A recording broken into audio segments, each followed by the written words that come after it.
మీరు సంపాదించిన మనీని హ్యాపీ మనీగా మార్చుకోవాలనుకుంటే విజువలైజేషన్ 2.0కి జాయిన్ అవ్వండి. నమస్తే రజిత గారు. నమస్తే ఉషా. ఇవాళున్న జనరేషన్లో ప్రస్తుత సమాజంలో మనం ఎన్నో న్యూస్లు వింటున్నాం. పిల్లల్ని చాలా జాగ్రత్తగా పెంచాల్సిన అవసరం పేరెంట్స్కి వచ్చేసిందని చెప్పుకోవచ్చు. ఆడపిల్ల విషయానికి వస్తే ఒక తల్లి ఆడపిల్లని ఏ విధంగా పెంచాలి, ఏ ఏ విషయాలపై అవేర్నెస్ని క్రియేట్ చేయాలి అంటారు? బేసికల్గా ఇంపార్టెంట్ టాపిక్. చాలా చేసాం, మనకి రిలేషన్స్ మీద చేసాం, ఎక్కువ తండ్రి కొడుకుల్ది, తండ్రి కూతుర్ల మీద చాలా చేసాం. ఒక తల్లి ఒక కూతురు బాండ్ గురించి ఎప్పుడు మాట్లాడలేదు, మనం కూడా మాట్లాడలేదు. నాకు మీరు చెప్పాక నేను దీని గురించి థింక్ చేస్తుంటేనే ఫస్టే నాకు మా అమ్మ గుర్తు రావడం, నా పిల్లలు గుర్తుకు రావటం. యాజ్ ఏ సింగిల్ డాటర్ మా అమ్మకి, ఒక ఇద్దరు కూతుర్లకు తల్లిగా నాకు ఇది చాలా బరువైన సబ్జెక్టు, బాధ్యత అయిన సబ్జెక్టు అని మాత్రం అనుకుంటాను. తల్లి కూతుర్ల అనుబంధము ఎప్పుడు అండర్ రేటెడ్. అంటే జనరల్గా తండ్రికి కూతురు అంటే ఎక్కువ ఇష్టము అనే ఒక నానుడి, తల్లికి కొడుకు అనేది ఇష్టం అని ఇండ్లల్లో అనుకుంటాం, కానీ అంత ఓవర్ రేటెడ్ కూడా కాదు. జనరల్గా తల్లికి కొడుకు అంటే ఎక్కువ ఇష్టము అని మనం వింటూ ఉంటాము, తండ్రికి కూతురు. కానీ అసలు తల్లి కూతుర్ల ఒక అనుబంధము ఏదైతే ఉంటుందో చాలా అండర్ రేటెడ్ అని చెప్తాను. కానీ బిహైండ్ ద స్క్రీన్ ఎట్లా అయితే ఒక డైరెక్టర్ ఆర్ ఒక స్టోరీ రైటర్ ఒక మూవీకి ఎంత ఇంపార్టెంటో అనేది ఎప్పుడు బ్యాక్ సీటే.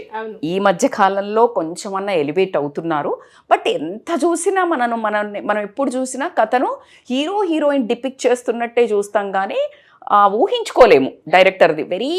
ఇంకా కాస్త పర్సంటేజ్ పెరిగింది ఇప్పుడు డైరెక్టర్స్కి కానీ స్టోరీ రైటర్స్కి కానీ.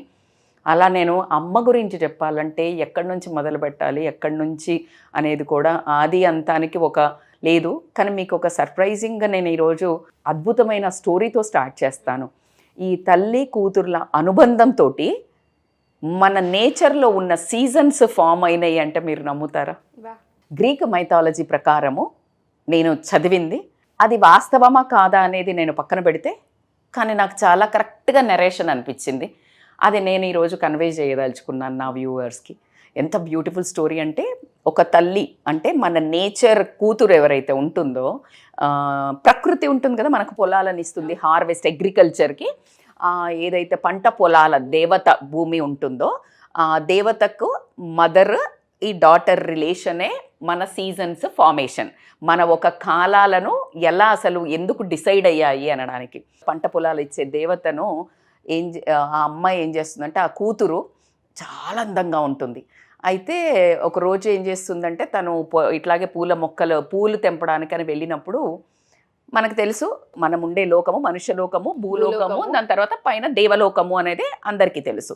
సో ఈ భూలోక దేవుడు తనని చూసి మోహిస్తాడు. చాలా అందంగా ఉంది కదా, ఈ అమ్మాయిని నేను పెళ్లి చేసుకుంటాను అంటే తీసుకెళ్ళిపోతాను అని అనుకుంటాడు. సో మనకు తెలుసు అపహరణలు ఆ రోజుల్లో కూడా జరిగాయి కాబట్టికే ఆవిడ పూలు కోస్తున్న టైంలో ఆ భూమి బీటలు బారి టక్ మన కింద పడిపోతుంది. ఆ పడిపోవడం కింద ఒక రథం ఉంటుంది, అందులో పడిపోతుంది, దాన్ని అలా భూమి కప్పుకుపోతుంది, తీసుకెళ్ళిపోతాడు. అది మన భాషలో చెప్పుకోవాలంటే, మానవ భాషలో చెప్పుకోవాలంటే కిడ్నాప్, అబ్డక్షన్ చేస్తాడు. చేసినప్పుడు ఇంకా తల్లి బోలెడంతా ఎతుకుతూ ఉంటుంది అన్నట్టు, ఎతుకుతూ అసలు ఇంకా తిండి ఉండదు, నిద్ర ఉండదు. ఆమె ఇంకా అసలు నిశలు కూతురు కోసం ఎతుకుతూ ఉంటే ఒక తల్లి ఆవేదనకు భూమి మొత్తము బీటలు బారి మొత్తం పంట ఇవ్వడం ఆపేసి, గ్రోత్ ఆపేసి అట్లా అయిపోయి హ్యూమానిటీ దెబ్బతింటుంటుంది. అంటే మానవులకు ఆహారము, ఫుడ్డు ఏమి రాదు. ఇదేంటి ఇట్లా అని చెప్పేసి ఇంకా అప్పుడు ఏం చేస్తాడనంటే, ఈ వెళ్ళి ఎవరైతే రారాజు ఉంటాడో, అందరి దేవుళ్లకు రాజు ఎవరైతే ఉంటాడో అతను ఎవరు అంటే ఈ అమ్మాయి తండ్రి. నువ్వు ఇంటర్ఫియర్ అవ్వాల్సిందే, ఇంకా నా కూతురు దొరకట్లేదు, నువ్వు ఎలా అయినా అనుకున్న తరుణంలో వాళ్ళకి ఒక హీలియో అంటే సన్ గాడ్ చూస్తాడు కదా, ఇప్పుడు పైన గాడ్ ఖచ్చితంగా ఎవరు ఏం చేస్తున్నారో చూస్తారు కాబట్టి, అప్పుడు దేవుడు సూర్యదేవుడు ఏం చేస్తాడంటే చెప్తాడు, నీ కూతుర్ని పలానా ఈయన భూలోకంలో ఉన్న దేవుడు ఆయన అపహరించాడు, అబ్డక్ట్ చేశాడు అని చెప్తాడు. చెప్పంగానే ఇంకా అప్పుడు మెసెంజర్ని పంపిస్తారు.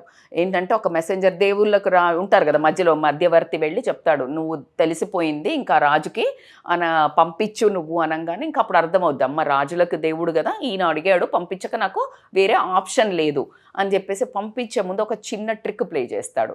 ఏం చేస్తాడు అంటే ఒక పోమోగ్రెనేట్స్ ఉంటాయి కదా, దానిమ్మ గింజలు ఫుడ్ తినిపిస్తాడు. దాంట్లో ఒక ట్రిక్ ఏంటి అంటే ఆ దానిమ్మ అంటే ఇక్కడ నుంచి భూమిలో నుంచి ఏ ఆహారం తింటారో వాళ్ళు భూమిలోకి మళ్ళా రావాల్సిందే. దీంట్లో నాకు అర్థమైన ఆంతర్యం ఏంటంటే మనము భూమిలో ఉండే పంటలే తింటాం, చివరికి ఎక్కడ కలుస్తాం, అదే మట్టిలో కలిసిపోతాం. ఇది నేచర్లో ఉన్నది అని నాకు కొన్ని అంటే ఎంత వింతగా అనిపించిందో. సో ఆ ట్రిక్తో ఇంకా ఒప్పుకొని వెళ్తుంది ఈ అమ్మాయి. పక్కకి వెళ్ళంగానే ఇక అసలు ఆ తల్లి ఆనందం అంతా ఇంత కాదు, కౌగులిచ్చుకొని ఇంకా చెయ్యంగానే ప్రకృతి కూడా పరవశించి ఏం చేస్తుంది, పుళ్ళు మొలకలు వచ్చేయటము, అసలు ఇక సీజన్ స్టార్ట్ అవ్వడం. అంటే ఏంటి, ఈమె రాగానే ఆనందంతో మళ్ళీ పంట పొలాలు మొలకెత్తడము, అందరికీ ప్రజలంతా చాలా అదంతా పోవడం అదంతా అయిపోయి శుభ్రంగా ఉంటున్నది. కానీ తెలియాల్సింది ఏంటి అని అంటే ఇక్కడ మళ్ళీ ఒప్పుకున్నారు కదా కిందకి వెళ్ళాలి ఆమె కంపల్సరీ అని ఒప్పుకుంది కాబట్టికే తిన్నందుకు 1/3 ఆఫ్ ద ఇయర్ ఎక్కడ వింటర్ సీజన్లో తను కిందకి వెళ్తుంది భూలోకంలోకి. వెళ్ళినప్పుడు తల్లి ఎట్లా ఉంటుంది, చాలా బెంగతో డల్గా ఉంటుంది. ఉన్నప్పుడు మనకు పంటలు ఏమైనా వస్తాయా, రావు వింటర్లో. మళ్ళీ అమ్మాయి పైకి ఎప్పుడు వస్తుందో అప్పుడు మనకి spring season summer season form అవ్వటము, మనకు పంటలు రావటం జరుగుతుంది. మీరు గమనిస్తే దీన్ని నేను కోరిలేట్ చేసుకున్నప్పుడు నాకు గ్రీన్ మైథాలజీ తర్వాత మనం సెలబ్రేట్ చేసుకునే సంక్రాంతి గుర్తుకొచ్చింది. ఓహో, అందుకు ఆ పంట పొలాలు రాగానే మనం విపరీతమైన సెలబ్రేట్ చేసుకుంటాము. కానీ దానికి మీరు గమనిస్తే కూతుర్లు ఖచ్చితంగా తల్లిగారింట్లోకి వెళ్తారు. అల్లుళ్ళ పండగ అని అంటుంటారు. ఎందుకు, సంక్రాంతికి కూతురు ఇంటికి వస్తుంది అంటే ఈ దేవత, ప్రకృతి దేవత కూడా తల్లి దగ్గరికి వచ్చినప్పుడు పరవశించి ఆ మొలకలు మనకు అది వచ్చి మన ప్రపంచం, మన భూమి ఎలాగైతే ఒక తల్లి హృదయం ఎప్పుడైతే పరవశించిపోతుందో ఆనందంతో ఉంటుందో ప్రకృతి, మీరు చూడండి అంత మొత్తం ప్రపంచం అంతా ఆనంద ఉత్సాహాలతోటి చక్కగా సస్యశ్యామలంగా ఉండటం జరుగుతుంది. సో దీంట్లో మీరు నేర్చుకోవాల్సినవి ఆ తల్లి ప్రేమ నుంచి కనుక మనం గమనించినట్టయితే తల్లి కూతుర్ల బంధము అన్బ్రేకబుల్ బాండ్ అండి. అది అందుకే కొంతమంది మూర్ఖులను మనం గమనిస్తూ ఉంటే పెళ్ళైన తర్వాత ఏదో గొడవలు వస్తే మీ అమ్మగారు వాళ్ళతో మాట్లాడొద్దు, అసలు మూర్ఖత్వము. ఎప్పుడైతే ఆ బ్రేక్ ఆపారో అలా అసలు నిజంగా మాట్లాడుకోకుండా, అంటే అండర్ గ్రౌండ్లో మాట్లాడుతూ ఉంటారు మోస్ట్ ఆఫ్ తట్టుకోలేరండి. తల్లితో మాట్లాడకుండా తట్టుకున్నారు అని అంటే ఎవరైనా 0.1 నుండి బిడ్డనే గనక తల్లితో గనక ఆ బంధాన్ని తెంచుకొని గనక ఉన్నట్టయితే వాళ్ళ జీవితంలో మనశ్శాంతి ప్రశాంతత మాత్రం ఉండదు, ఇలాగే మోడుబారినట్టు ఉండటం అయితే జరుగుతుంది. అన్బ్రేకబుల్ బాండ్ అని వీళ్ళ రిలేషను ఎక్కడున్నా తల్లి తీసుకురావటం జరిగింది. అదే కాకుండా రెసిలియన్స్ ఒకటి నేర్చుకోవచ్చు మనం ఇక్కడ. అంటే రెసిలియన్స్ ఏంటంటే కష్టం వస్తుందండి, కష్టం వచ్చినా కూడా మళ్ళా ఎలాగా ఎతికి తన కూతురు కోసము తల్లి ఎంత కష్టపడి తీసుకొచ్చింది, తాపత్రయపడేసింది, అదండి తల్లి ప్రేమ అంటే. అండ్ ఆ తర్వాత వచ్చేసి అంటే ఇక్కడ మళ్ళీ మీరు ఎంత కడుపులో నుంచి కనింది. ఇప్పుడు మీరు కొన్న వస్తువు ఏదైనా మీరు ఎవరికన్నా ఇస్తారా అండి? కానీ తన కడుపులో కన్న కూతుర్ని, అంటే లిటరల్లీ తన ప్రాణాన్ని పణంగా పెట్టి కన్న కూతుర్ని 20 ఏళ్ళు పెంచిన తర్వాత ఇంకొక మనిషికి అట్లా వదిలేసి ఆ సాక్రిఫైస్ చూసారా, అది ఓన్లీ తల్లి కెన్ డూ ఏమో, ఒక అమ్మగా మాత్రమే చేయగలుగుతుందేమో అనేది మాత్రం ఆ సాక్రిఫైస్కి మదరే నిదర్శనం అని చెప్తాను. అట్లా కాకుండా మీకు అక్కడ వాళ్ళు కిందకి వెళ్ళినప్పుడు బాధ కదా, అవును, మళ్ళీ అక్కడ ఏం నేర్పించింది, మళ్ళీ హోప్ ఏంటి, మళ్ళీ వస్తుంది. సో జీవితంలో బోలెడన్ని తల్లి నేర్పించేవి ఇన్ని ఉంటాయండి జీవితంలో. అందుకే బోలెడన్ని ఫెస్టివల్స్ ఉంటాయి. కూతురు ఇంటికి రావాలి, కాళ్ళ ఉంగరాలు చేపించినప్పుడు ఇంటికి రావాలి, వడిబియ్యం పోస్తే ఇంటికి రావాలి, పసుపు కుంకుమ సంక్రాంతికి పంపించాలి. ఇవన్నీ ఎందుకు పెట్టారంటే ఆ తల్లి వాళ్ళ హోప్, అంటే మళ్ళా పుట్టిల్లు అనేది మళ్ళీ ఆ తల్లి కూతుర్ల అనుబంధాన్ని ఎక్కడ చెరిగిపోకుండా ఉండడానికి నానా రకాల ప్రయత్నమే మన పూర్వీకులు అనుకోండి, మన నేచర్ అనుకోండి, మన పాత దేవుళ్ళు అనుకోనియండి కలిగించిన మన సీజన్స్ స్టోరీ విన్న తర్వాత నేను ఈరోజు ఒక తల్లిగా ఎంతో మురిసిపోవడం అయితే జరిగింది నాకు. అయితే ఈ బాండ్ని ఎలా స్ట్రెంగ్తన్ చేసుకోవాలా, ఎలా స్ట్రెంగ్తన్ ఎందుకు చేసుకోవాలి మేడం అని అంటే, ఎప్పుడైతే మీరు స్ట్రెంగ్తెన్ చేస్తారో అంటే ఒక కనెక్షన్ బిల్డ్ చేసుకుంటేనే, ఇప్పుడు ఫర్ ఎగ్జాంపుల్ వైఫై ఉంది ఇంట్లో, మీ ఫోన్ ఉంది, మీరు కనెక్ట్ చెయ్యకపోతే మీకు వస్తుందా, టెలికాస్ట్ అవుతుందా?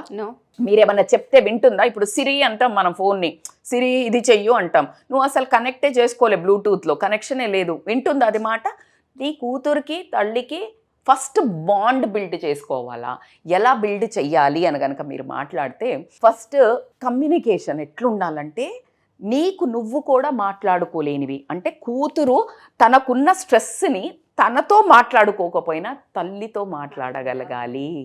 అంత ఘనం నువ్వు ఆమెకి ఖచ్చితంగా ఆ వేవ్ లెంత్ కల్పించాలి. అంటే అసలు ఏం మాట్లాడాలనుకోండి ఇన్నర్ నుంచి అసలు మీరు నమ్మరు, నా డాటర్స్ ఎప్పుడైనా మామూలుగా ఇట్లా ఉంటే మా డ్రెస్ లేకపోతే ఏదైనా అటు తిరుగో, లేకపోతే తను ఏంటది లోపలికి వెళ్ళి వేసుకోండి అని ఏదైనా మాట్లాడితే, అమ్మా మీ పొట్టలో నుంచి వచ్చాము అంటారు.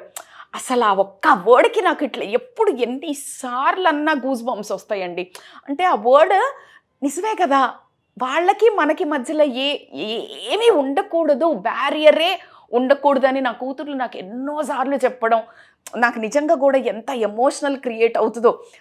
వాళ్ళు చెప్పి ఆ క్యూట్గా కొంచెం బయటికి వెళ్ళండి నేను ఇట్లా అన్నా అనుకో, మా మీ పొట్టలోంచే లోపల నుంచి అసలు అంత మాట్లాడుతుంటే నిజమే కదా అనే ఒక చిన్న ఒక నాటీనెస్ అయితే కనిపించడం జరుగుతుంది.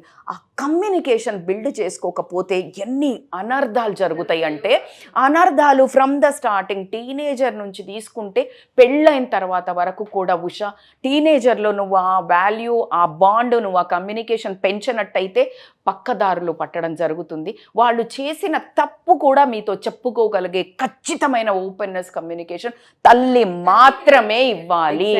ఆ తల్లి ఎలా అంటే, ఒకటి వర్బల్ కమ్యూనికేషన్ చెప్పేదాకా కూడా కాకుండా నాన్ వర్బల్గా నీ కూతురు ప్రవర్తనతో పసిగట్టే బాండ్ తల్లి ఖచ్చితంగా అబ్జర్వేషన్లో ఉండాలి. కానీ అలాగే వర్బల్ కమ్యూనికేషన్లో కూడా తను చెప్పగలగాలి.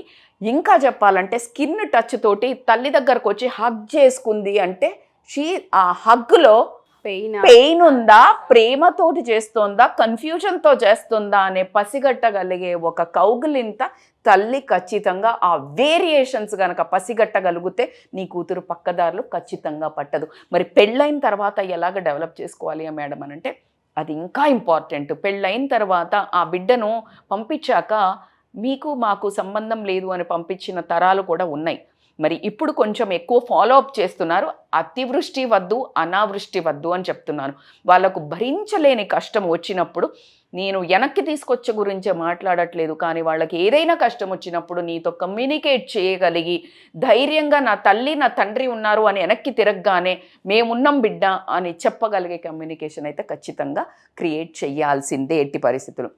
ఆ క్రియేట్ చేసినప్పుడు సపోర్ట్ అంటే, నేను ఏ అడుగు వేసినా నా తల్లి తండ్రి నా పక్కన ఉంటారు అనే ధైర్యాన్ని ఆ తల్లి క్రియేట్ చేయడం. And I'm so fortunate today, మా అమ్మ నాకు ఆ సపోర్ట్ అని మీకు చాలాసార్లు తెలుసు. మీరు వచ్చారు మా ఇంటికి, వచ్చినప్పుడు మా అమ్మని చూశారు ఎంత సపోర్టివో. అండ్ నాకు ట్విన్ డాటర్స్ పుట్టినప్పుడు తను ఒక 10 ఏళ్ళు తన జీవితంలో సాక్రిఫైస్, నేను చెప్పలేను ఎంత moral support. She's not educated, కానీ అమేజింగ్ లేడీ అని చెప్తాను నేను. ఎందుకంటే ఆ టైంలో తల్లి కూతుర్ల ఇంట్లో ఉండవద్దు అనే ఒక కల్చర్, మా నానమ్మ వాళ్ళు వీళ్ళందరూ అంటే వాళ్ళు ఎగెనెస్ట్ కాదు, ఆ పాతకాలం కల్చర్ ఉంది కాబట్టి ఇక బిడ్డ ఇంట్లో ఉంటారా ఎవరన్నా, నా కొడుకును వదిలేసి అని మా నానమ్మ వాళ్ళు ఇట్లా అన్నప్పుడు కూడా ఆవిడ కంటికి 4 దారులు పడి బాధపడి కూడా నా కూతురికి మా అత్తయ్య మామయ్య తొందరగా కాలం చెల్లడంతో బ్యాడ్ లక్లో తను నాకు 2 కూతుర్లు అని ఉండటం అనేది, ఈరోజు నేను ఏదైతే ఉన్నానో Usha, I really give this credit, whole credit to my అమ్మ. అందులో ఎటువంటి డౌట్ లేదు. ఆ బ్యాక్ ఎండ్ సపోర్ట్లో మా నాన్న అలా మా అమ్మను వదలటమే, అంటే ఉండని అంతకుముందు వాళ్ళ అమ్మగారింటికి వెళ్ళినా 2 రోజులు కాగానే అమ్మాయి ఈ అన్నయ్య వెళ్ళిపోతాడు తీసుకెళ్ళిపోతాడని ఒక్క రోజు కూడా తను లేకుండా వదలని మనిషి. బిడ్డ కోసము మా నాన్న బ్యాక్ ఎండ్ సపోర్ట్ చేశాం. సో అంత ఇంపార్టెంట్ రోల్ మా అమ్మ నాకు ప్లే చేసింది. అదేవిధంగా నేను నా కూతుర్లకి మీరు చూస్తూ ఉంటారు ఎలా కమ్యూనికేట్ చేస్తారు అనేది, యూ ఆల్వేస్ విట్నెస్. అంత కమ్యూనికేషన్ అయితే ఏది ఉన్నా గంటలు అంటే అతి డీప్ రిలేషన్, డీప్ వర్డ్స్ అంటే వాళ్ళ పెళ్ళి అయ్యే ముందు నా డాటర్కి వాళ్ళ చాట్స్ ఉంటుంది కదా, వాళ్ళ హస్బెండ్ ఎంత ఫన్నీగా అనిపించింది అంటే అది చూస్తుంటే ఎవరైనా ఏమైనా అనుకుంటారా అంటే ఇట్స్ ఓకే అని కూడా ఇట్లా ఫ్రెండ్స్ లాగా అలాంటి బంధాన్ని అయితే సపోర్ట్ చేయడం అయితే జరిగింది. అట్లా కాకుండా ఇంకొకటి ఏంటంటే ఉషా, రెస్పెక్ట్ ఇవ్వాలి.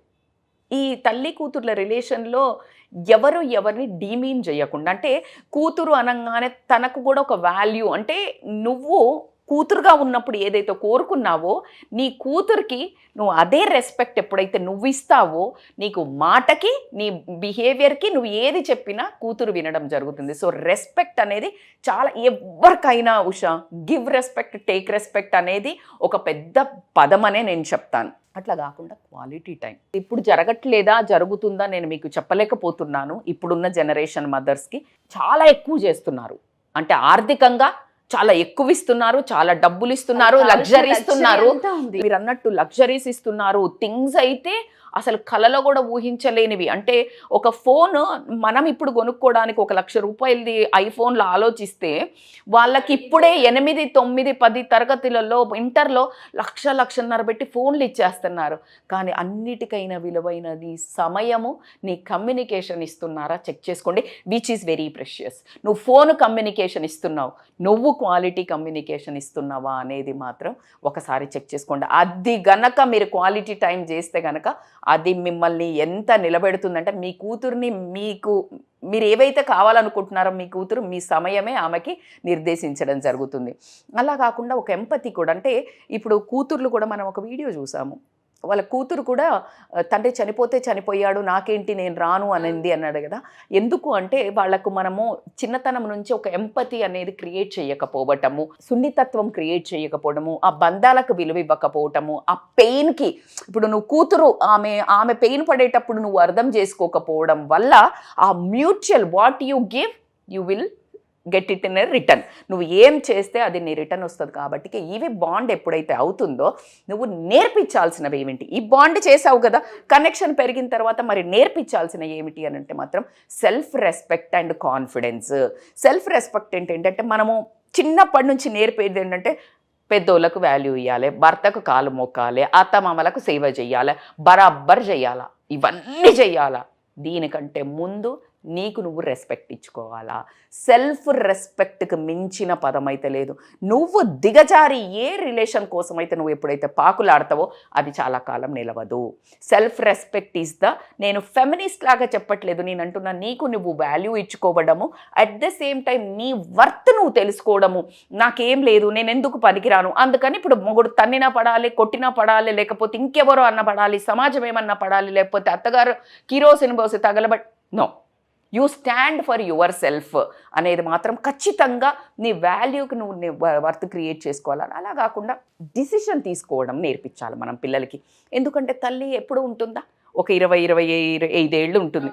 ఆ తర్వాత జీవితంలో నీకు కానీ, నీ భర్తకు కానీ, నీ కుటుంబానికి కానీ, నీ ఫైనాన్షియల్ మేనేజ్మెంట్కి కానీ, నీ అత్తగారి హెల్త్ గురించి కానీ, మా అమ్మగారి గురించి కానీ, ఆడపడుచు గురించి కానీ, రేపొద్దున నీ పిల్లల గురించి కానీ ఏ డిసిషన్ కానీ ఇండివిజువల్గా ఇప్పుడున్న కాలంలో అమ్మాయిలు చాలా కాన్ఫిడెంట్ ఉన్నారు. కానీ ఆ డెసిషన్ మేకింగ్ స్కిల్స్ నేర్పించి నువ్వు ఏ డెసిషన్ తీసుకుంటావో దానికి జరిగే కాన్సిక్వెన్సెస్కి నువ్వు రెస్పాన్సిబిలిటీ తీసుకో. Don't blame others. మా అమ్మ చేయబట్టి, మా నాన్న చేయబట్టి, నా భర్త చేయబట్టి, నా అత్త చేయబట్టి, నా ఆడబిడ్డ నో, సమాజం చేయబట్టి. డిసిషను ఇవన్నిటికీ ఎబో తీసుకో. రెస్పాన్సిబిలిటీ కాన్సిక్వెన్సెస్ కూడా దాన్ని బట్టి నువ్వే అర్హత అని ఎప్పుడైతే తనని స్ట్రాంగ్గా నిలబెట్టామో తను ఆలోచించి నిర్ణయాలు తీసుకొని అగాధంలో పడకుండా ఉండటం జరుగుతుందో. So it is a must. ఇక మీకు ఎప్పుడూ చెప్పేదే నేను, ఎంత బుక్ స్కిల్స్ ఉండి ఐఐటీలు చదివి డాక్టర్లు చదివిన అమ్మాయిలు కూడా లైఫ్ స్కిల్స్ లేకపోవడం వల్ల మనుషులతో ఎట్లా మెదులుకోవాలా, ఎంత మాట్లాడాలా, ఏం చేయాలా ఇవి తెలియకపోవడం వల్ల వాళ్ళ లైఫ్ మధ్యలోనే ఎండ్ అయిపోయి వెనక్కి రావటమా, అంటే పెళ్ళైన తర్వాత, లేకపోతే అనుకున్న ప్రొఫెషన్ని ముందుకు తీసుకెళ్ళలేకపోవడమా, లేకపోతే ప్రొఫెషనల్లో ప్రాబ్లమ్స్ వస్తే నెట్టుకు లేకపోవడమా, లేకపోతే అబ్బాయిలతో ప్రాబ్లమ్స్ ఏమన్నా వస్తే నెట్టుకు లేకపోవడమా, ఇలాంటివి ఏ వచ్చినా కూడా నిలదొక్కునే లైఫ్ స్కిల్స్ని మాత్రం ఒక తల్లి ఆసమ్గా చెప్పాలంటే again I go back to my mom అనే చెప్తాను, మా అమ్మకనే చెప్తాను. చాలా అంటే నేను యూఎస్కి 2010లో వెళ్ళినప్పుడు కూడా జనరల్గా నేను పెళ్ళయింది కదా ఇట్లా మోడర్న్గా ఏం కాదు బిడ్డ అంటే అసలు నేను ఇలా వెనక్కి తిరిగి ఎంత మురిసిపోయేదో. అంటే ఒక బిడ్డ ఏమైనా చేసినా నేను ఒక 20 kgల బ్యాగ్ వేసుకొని వచ్చాను నేను యూఎస్ నుంచి వచ్చేటప్పుడు. It was so painful. రాగానే అందరూ ఆ బ్యాగులో ఏముందో చూశారు ఉషా. కానీ మా అమ్మ ఒక మాట అంది నాకు 2010, ఇట్ హెస్ బిన్ 14 years, నా బిడ్డ ఇంత బరువు మోసొచ్చిందా అనింది. మా అమ్మ మర్చిపోయి ఉంటుంది ఆ వర్డ్. నేను అంత నిజంగానే కష్టపడి మోసుకొచ్చాను, ఎందుకంటే నా కూతుర్లకు చాక్లెట్లు కావాలని అప్పుడు ఆరాటం ఉండేది. అప్పుడు దొరికే కాదు, ఇప్పుడు దొరుకుతున్నాయి. సో నేను 20 kgs వరకు భుజం మీద మోసుకొని వచ్చాను. సో అందరూ ఆ చాక్లెట్స్ అవి చూశారు, కానీ మా అమ్మ మాత్రం ఏం చూసిందంటే నా కూతురు పెయిన్ చూసింది. నాకు ఇప్పటివరకు నేను ఎవరితో చెప్పలా, నాకు అది ఇక్కడికి గుర్తుంది. అదండి తల్లి ప్రేమ అంటే. సో ఇంకొకటి నా డాటర్ చెప్తుంటారు, వాళ్ళకి ఎప్పుడైనా ఏదైనా ప్రాబ్లం ఉంది అని అంటే నేను ఆ టైంలో కాల్ చేస్తానంట. ఇంకేదైనా తినాలి అని అనిపిస్తుంది, సోంపాపిడి ఒక ఫైనెస్ట్ ఎగ్జాంపుల్ చెప్తాను. నేను ఒకరోజు వాళ్ళకి ఆ రోజు ఎందుకో సోంపాపిడి ఏదో తినాలనిపించి, నేను జనరల్గా బయట వెళ్తూ ఉంటే మనకు అక్కడెక్కడో కనిపిస్తుంది సోమాజి కూడా, ఆపి నేను తీసుకొని వెళ్ళా. మీకు ఎలా తెలిసింది అంటే ఒక తల్లికి ఆ చిన్న ఎమోషన్ ఉంటుంది అనడానికి. సో అసలు నాకు చాలా ఉన్నాయి అలాంటి మూమెంట్స్ చెప్పుకోవాలంటే. నాకు తెలిసి ప్రతి అమ్మకు ఉండి ఉంటాయి. మీ ప్రతి కూతురు తల్లి ఇలాంటి ఎమోషన్స్ మీరు ఏం కనెక్ట్ అయినా please comment, I love to share. ఇంకా మీ తల్లి కూతుర్ల అనుబంధాలు ఏమైనా షేర్ చేసుకోవాలంటే మీకోసం మేము waiting, we will love to. ఎందుకంటే బంధాలను ఎన్ఫోర్స్ చేయడానికే మేము ఈరోజు ఎపిసోడ్ తీసుకోవడం జరుగుతుంది. అట్లా లైఫ్ స్కిల్స్ మాత్రం నేర్పించాలి. అలాగే కంపాషన్ అండ్ అంటే ఆ సున్నితత్వం అని మీకు ఇందాక చెప్పాను కదా, అది చాలా ఇంపార్టెంట్. ఒక ఆడదానిగా, అమ్మాయిగా, కూతురుగా, తల్లిగా మనకు అందుకే ఒక పేరుంది ఆడవాళ్లకు. ఇప్పుడు మీరు చూడండి, ఎవరైనా చనిపోతే కూతురు ఎక్కువ ఏడుస్తుంది, అందుకే ఒక కూతురు ఉండాలి. శవం దగ్గర వచ్చి ఏడుస్తుంది, కొడుకు ఏడవలేడు కూడా పాపం. అంటే వాళ్ళకి ఆ లోపల ఉంటుందేమో, కానీ ఆ బ్రేక్ అనేది ఓన్లీ కూతుర్లకే ఉంటుంది. సో ఆ అనుభూతిని మనం ఖచ్చితంగా పిల్లలకు ఆ సున్నితత్వాన్ని నేర్పించాలి. అన్నిటికంటే ముఖ్యమైనది, అస్సలు నువ్వు గ్రౌండ్లో దిగినట్టే, తల్లిదండ్రి దగ్గర ఉన్నప్పుడే కోచింగ్ అంటే కోచ్ చేతుల్లో ఉన్నావు. ఒక్కసారి ప్లే గ్రౌండ్లోకి తిరిగినాక కోచ్ బయటనే ఉంటాడు. మీకు అర్థమవుతుందా? కోచ్ ఎక్కడుంటాడు? బయట ఉంటాడు. నువ్వు అక్కడ సూమో ఫైటింగ్లలో గుద్ది ఆల్మోస్ట్ చంపుతుంటారు. Coach can't come in to the arena. ఎవరు రీబౌన్స్ అవ్వాలి? మనమే. అది నేర్పించాలి. రెసిలియన్స్. లైఫ్లో ఛాలెంజెస్ వస్తాయి, వచ్చిన దాన్ని ఎట్లా తట్టుకొని బయటికి రావాలి అనేది మాత్రమే నువ్వు నీ కూతురికి కనుక నేర్చినట్టయితే, మేడం మాకే ఎట్లా లేదు అంటే లేదు, ఒక తల్లికి ఉన్న శక్తిని మీకు ఇందాకే చెప్పాను, మొత్తం నేచర్నే ఆపగలిగిన శక్తి ఒక తల్లికే ఉంది. కాబట్టి ఖచ్చితంగా చదువుతో సంబంధం లేదు, నీకు లేనిది నీ స్ట్రెంగ్త్ నీ కూతురికి ఆపదొచ్చినప్పుడు ఒక తల్లి ఒక కాళికాదేవి అవ్వటం మనం ఎన్నో సినిమాల్లో చూసాము, నిజ జీవితాలలో కూడా చూడటం జరిగింది. సో కాబట్టికే ఆ రెసిలియన్స్ నేర్పించి, అలాగే యాజ్ ఎ తల్లిగా మీరు ఎంత హెల్త్కి ఇంపార్టెన్స్ ఇస్తున్నారో ఇవ్వాలి. ఎందుకంటే మనకున్న బ్యాడ్ అంటే మిగిలినవి తినుడు, వాళ్ళకి ఇష్టమైన వండి పెట్టుడు, ఇవే చేసి ఆరోగ్యాన్ని అంటే చాలా దారుణంగా వాడతాం అందుకే లేడీస్ ఎక్కువ వెయిట్ పెరుగుతుంటే ఆడ మిగిలింది తింటారు, ఈడ మిగిలింది తింటారు. అలా చెయ్యకుండా నీ వాల్యూ, నీ హెల్త్ను గనక, నేను ఎప్పుడు చెప్తుంటాను, అక్షరాస్యత ఉంటే ఎలాగైతే ఆడవాళ్ళ ఇల్లు ఎంత బాగా పరిణితి చెందుతుందో అక్షరాస్యతతోటి, అంటే ఏమంటారంటే లిటరసీ ఎట్లా ఉంటుందో అనడానికి. ఇప్పుడు నేనేమంటానంటే విమెన్ ఫిట్గా ఉంది అంటే, విమెన్ ఫిట్గా ఉందంటే ఇల్లు ఫిట్గా ఉంటుంది, ఇల్లు ఫిట్గా ఉందంటే గల్లీ ఫిట్గా ఉంటుంది, గల్లీ ఫిట్గా ఉంది అంటే సమాజం ఫిట్గా, సమాజం అంటే ఏంటి? India. So when a women becomes fit, India will become fit India అని నేను అంటాను. సో కాబట్టి అది చాలా బాగా ఎంపవర్మెంట్ చేస్తూ, ఎంత కష్టాలనన్నా ఒడిదొడుకులను ఒక ఆడపిల్లకు తల్లి పాలు, ఉగ్గు పాలతోటి కనుక ఆ ధైర్యాన్ని, ఆ నమ్మకాన్ని ఇస్తూ ఎలా నిలబడాలో సమాజాన్ని నేర్పించేది మాత్రం తల్లి ఒడి మొదటి బడి అని ఊరికే చెప్పలేదండి. సో ఈ బడి జీవితాంతము ఆ చెయ్యి ఎప్పుడైతే పట్టుకొని ఉంటుందో, అది ఆ తల్లి ప్రాణం పోయేంత వరకు ఆ కూతుర్ని అలా కనిపెట్టుకునే ఉంటుంది అని మాత్రం నేను ఎటువంటి డౌట్ లేకుండా చెప్తాను. వండర్ఫుల్ నరేషన్ అండి, థ్యాంక్ యూ సో మచ్. ఎవరైనా సరే మా ఈ వీడియో కనుక చూస్తే తల్లి అండ్ పిల్లలకి సంబంధించి చాలామంది పేరెంట్స్ అంటూ ఉంటారు ఆఫ్టర్ 10th డిస్కనెక్ట్ అయ్యారండి పిల్లలు మాతో అని. ఎస్పెషల్లీ తల్లి పిల్ల గురించి మాట్లాడుతూ ఉంటుంది. అలా ఎవరికైనా సరే పర్సనల్ ఇబ్బందులు ఉండి ఒకసారి ఐడెంటిఫై చేయాలి అనుకున్నా, కౌన్సిలింగ్ కావాలి అనుకున్నా, లేదా పర్సనల్గా కొన్ని ప్రాబ్లమ్స్ ఉంటుంటాయి పేరెంటింగ్కి సంబంధించి, అలా ఏదైనా డౌట్స్ ఉండి ఒకసారి మీట్ అవ్వాలి అనుకున్నా ఆన్లైన్ కావచ్చు, ఆఫ్లైన్ కావచ్చు, రజిత గారు అవైలబుల్గా ఉంటారు. కింద స్క్రోల్ కాంటాక్ట్ నెంబర్ని కాంటాక్ట్ చేస్తే రజిత గారి మీకు పూర్తి వివరాలు అందిస్తారు. ఉషా, నేను ఇక్కడ బిఫోర్ ఎండింగ్ ఇప్పుడు మీరు చెప్పిన దానికి నాకు ఒకటి గుర్తొచ్చింది. మీరు అందరూ గమనించండి, తల్లులందరికీ నా రిక్వెస్ట్, మీరు గమనిస్తే మీ ఆడపిల్లలు మీతో చాలా దూరంగా వెళ్తున్నారు, మీతో ప్రేమగా డిస్కనెక్ట్ అవుతుంది ఎక్కడో ఈ రిలేషన్ అనుకున్నప్పుడైతే it is a time to recover it back అండి. సో కాబట్టి అస్సలు ఇగ్నోర్ చేయకండి. వాళ్ళ జీవితంలో ఏదో అగాధం నడుస్తోంది, అది త్వరగా కనిపెట్టి మన చేతుల్లోకి తెచ్చుకోవాల్సిన ఎంతైనా బాధ్యత తల్లిగా మీకుంది. ఒకవేళ అమ్మాయిలు మీరు కనుక ఆ లోపాటు ఏదైనా మీకు గమనిస్తున్నట్టయితే మీ అమ్మని వెళ్ళి గట్టిగా కౌగిలించుకోండి. అమ్మ అన్ని కనిపెట్టేస్తుంది. అమ్మ పెద్ద CBI officer. Wonderful ma'am. Thank you ma'am. Thank you so much. Thank you so much. Suman టీవీలో మీ పర్సనల్ అండ్ బిజినెస్ ప్రమోషన్స్ కోసం కింది నెంబర్కి కాంటాక్ట్ చేయండి.